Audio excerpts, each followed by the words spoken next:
ଯେଉଁମାନଙ୍କ ଖାତାକୁ ଆଦୌ ସୁଭଦ୍ରା ଟଙ୍କା ଯିବନି ତେବେ ଆବେଦନ କଲେ ବି ଏହାର ନାଁ କଟିଯିବ। ତେବେ ଚାଲନ୍ତୁ ଏହି ଖବର ଉପରେ ନଜର ପକାଇବା। ନଜର ପକାଇବା ପୂର୍ବରୁ ଯେଉଁମାନେ ବି ଆମ ୟୁଟ୍ୟୁବ୍ ଚ୍ୟାନେଲରେ ନୂଆ ଅଛନ୍ତି ଚ୍ୟାନେଲକୁ ସବସ୍କ୍ରାଇବ୍ କରନ୍ତୁ। ପାଖରେ ଥିବା ବେଲ୍ ଆଇକନ୍ ଉପରେ କ୍ଲିକ୍ କରି ଅଲ୍ ନୋଟିଫିକେସନ୍ ଉପରେ କ୍ଲିକ୍ କରନ୍ତୁ, ଯାହାଫଳରେ ଆମ ଲାଟେଷ୍ଟ ଭିଡ଼ିଓ ଆପଣମାନେ ସର୍ବପ୍ରଥମେ ଦେଖିପାରେ। ପୁଣି ଆସିଲା ସୁଭଦ୍ରା ଟଙ୍କା, ଏ ନେଇ ବଡ଼ ଘୋଷଣା କରିଛନ୍ତି ମୁଖ୍ୟମନ୍ତ୍ରୀ ମୋହନ ମାଝୀ। ସୁଭଦ୍ରା ଯୋଜନାର ପ୍ରଥମ କିସ୍ତିର ତୃତୀୟ ପର୍ଯ୍ୟାୟ ଟଙ୍କା ଆଉ 10 ଦିନ ପରେ ଖାତାକୁ ଆସିବ। ଏଥର 20 ଲକ୍ଷ ଖାତାକୁ ଟଙ୍କା ଆସିବ ନେଇ ଘୋଷଣା କରିଛନ୍ତି ମୁଖ୍ୟମନ୍ତ୍ରୀ। ପୂର୍ବରୁ 2ଟି ପର୍ଯ୍ୟାୟରେ ମିଳିଛି ସୁଭଦ୍ରା ଟଙ୍କା। ପୂର୍ବରୁ 60 ଲକ୍ଷ ହିତାଧିକାରୀଙ୍କୁ ମିଳିଛି ଟଙ୍କା। ଏଥର ପୁଣି ଆଉ 20 ଲକ୍ଷ ମହିଳାଙ୍କୁ ମିଳିବ ଟଙ୍କା। ଦଶହରାରେ ମିଳିଥିବା ସୁଭଦ୍ରା ଭେଟି ହିତାଧିକାରୀମାନଙ୍କ ଖାତାକୁ ଯାଇସାରିଛି। ସୁଭଦ୍ରା ପ୍ରଥମ କିସ୍ତି ଦ୍ୱିତୀୟ ପର୍ଯ୍ୟାୟର ଟଙ୍କା ଏହି ପର୍ଯ୍ୟନ୍ତ 35 ଲକ୍ଷ ହିତାଧିକାରୀଙ୍କ ନିକଟରେ 5,000 ଟଙ୍କା ଲେଖାଏଁ ପଠାଯାଇଥିଲା। ଆଉ ଏବେ ପୁଣି 20 ଲକ୍ଷ ମହିଳାଙ୍କୁ ସୁଭଦ୍ରା ଟଙ୍କା ମିଳିବ।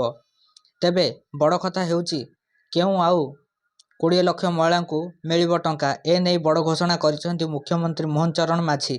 ତେବେ ପୂର୍ବରୁ ଉପମୁଖ୍ୟମନ୍ତ୍ରୀ ପ୍ରଭାତୀ ପରିଡ଼ା କହିଥିଲେ ଯେ 60 ଲକ୍ଷ ମହିଳା ପ୍ରଥମ କିସ୍ତି ସୁଭଦ୍ରା ଟଙ୍କା ପାଇସାରିଛନ୍ତି। ଆଉ 60 ଲକ୍ଷ ମହିଳାଙ୍କ ଆକାଉଣ୍ଟକୁ ଖୁବ୍ ଶୀଘ୍ର ଯିବ ସୁଭଦ୍ରା ଟଙ୍କା। ଯେଉଁମାନେ ଯୋଗ୍ୟ ହିତାଧିକାରୀ ସେମାନେ ଆକାଉଣ୍ଟକୁ ଟଙ୍କା ଖୁବ୍ ଶୀଘ୍ର ଯିବ। ଯେତେବେଳେ ଯେଉଁମାନେ ସୁଭଦ୍ରା ଟଙ୍କା ପାଇବେନି ଆବେଦନ କଲେ ବି କଟିଯିବ ନା। ଜାଣନ୍ତୁ ରାଜ୍ୟର ସରକାରଙ୍କ ଗାଇଡ଼ଲାଇନ୍ କ'ଣ ରହିଛି।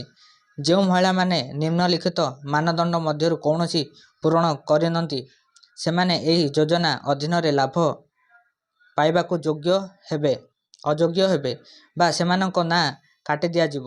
ସୁଭଦ୍ରା ଯୋଜନାରେ ସାମିଲ ହୋଇଥିବା ମହିଳାଙ୍କ ବୟସ 1 ଜୁଲାଇ 2024 ସୁଦ୍ଧା 21 ବର୍ଷରୁ କମ୍ ହୋଇନଥିବା ଆବଶ୍ୟକ।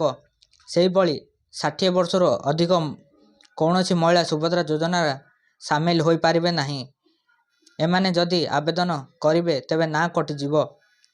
ସେହିଭଳି ଯଦି କୌଣସି ମହିଳା ମାସକୁ 1,500 ଟଙ୍କା କିମ୍ବା ତାଠୁ ଅଧିକ, ବାର୍ଷିକ ମୋଟ 18,000 ଟଙ୍କା ବା ତାଠାରୁ ଅଧିକ କୌଣସି ରାଜ୍ୟ କିମ୍ବା କେନ୍ଦ୍ର ସରକାର ଯୋଜନା ଯଥା ପେନ୍ସନ୍, ଛାତ୍ରବୃତ୍ତି ଇତ୍ୟାଦି ସହାୟତା ଗ୍ରହଣ କରୁଛନ୍ତି ସେମାନେ ସୁଭଦ୍ରା ଟଙ୍କା ପାଇବା ପାଇଁ ଅଯୋଗ୍ୟ ହେବେ।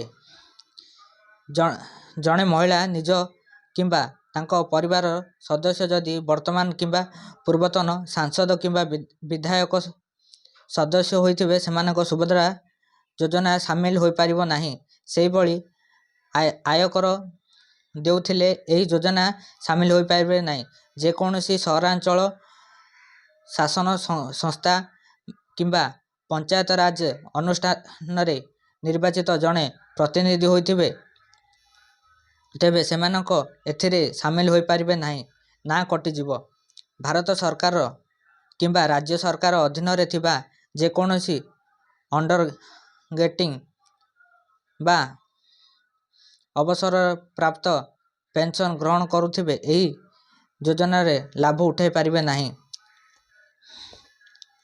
ଯଦି ଆବେଦନକାରୀଙ୍କ ପରିବାରରେ ଜଳସେଚିତ ଜମିର ପରିମାଣ 5 ଏକରରୁ ଅଧିକ ଓ ଅଣଜଳସେଚିତ ଜମିର ପରିମାଣ 10 ଏକରରୁ ଅଧିକ ହୋଇଥିବ ସେମାନେ ସୁଭଦ୍ରା ଟଙ୍କା ପାଇପାରିବେ ନାହିଁ।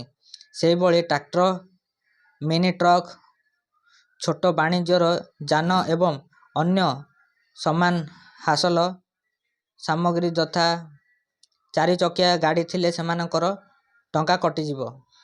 Bureau report, Vijayalakshmi news.